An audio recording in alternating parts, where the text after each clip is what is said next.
be ready to present. And there was a little bit of tension on the expense because sometimes I don't have things to say. One, sometimes I'm too nervous to write down a speech. But then when I compare this to whenever I'm trying to create videos for TikTok or work on any YouTube videos, I noticed that it's really easy. These ideas come to me very readily.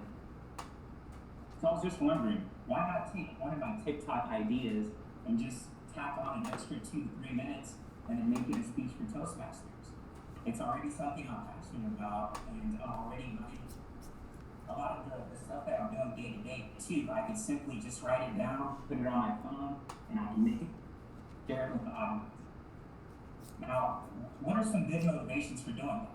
Some reasons are you can get instant feedback. If something's bad, I'll know I need to change something. If something is really good, I know I need to build on that point. Next is I know that I'll be able to practice in 2 spaces.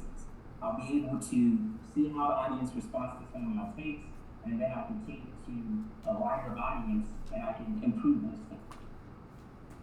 Last thing I want to share there is I've already worked on an idea, so I've already posted this idea, but I want to revisit it and share it with you guys.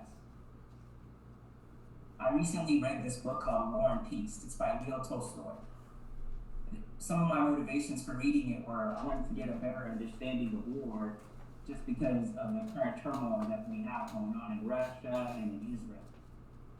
I also wanted to not just get like a philosophical understanding of war and peace. I also wanted to understand the practical side. So I wanted the account to be from someone that's actually been in war, somebody that's been in that actual experience, and can also speak to it at a deeper level. So some of the main things that I've learned from reading War and Peace are iconic names should not be the only names that are listed in history in books. Whenever we read textbooks, we hear names like Napoleon, Alexander, think that is how the people were of that time. What you don't fully take into account of is that's just one small perspective. A lot of those people are very wealthy and don't really represent the sentiment of the people of that time. So Tolstoy, he did this by writing a 1,300-page book trying to capture the scope of the people in Russia of that time. He had over 200 characters. And a lot of it was, he wanted you to understand the motivations of people. Why do they love? Why do they choose to fight? Why do they choose to betray each other? And even worse, why would they die for their country? The next point that I really connected with was the power of the human spirit. So a law that we all learn in physics is that force is equal to mass times acceleration. Parallel to that would be the bigger the size your army is, the stronger they are. In reality, history has shown that that's not always the case. In 1812, the French had an army that was 600,000 men, and they marched on into Russia, and Russia was able to hold them to a stalemate. And not just a stalemate, the French ended up retreating because they ran out of food, resources, and they got unstrategized. So instead of it just being a mass times acceleration, there's some other factor that set the tone and set these group of people apart. So that factor is human spirit.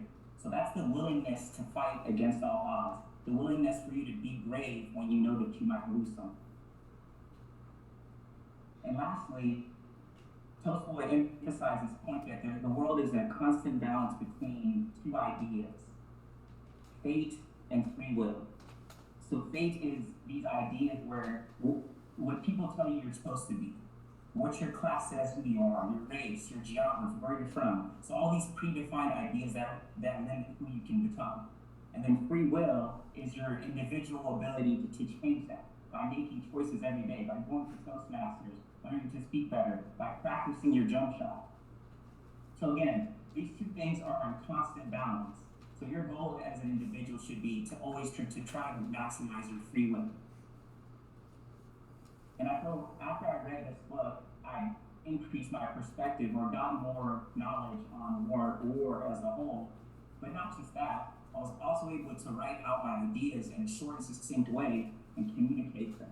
So my goals from here on would be if I'm experiencing something in life or I'm doing something, I'll just jot it down on my phone and then I'll try to share it here with the bigger group.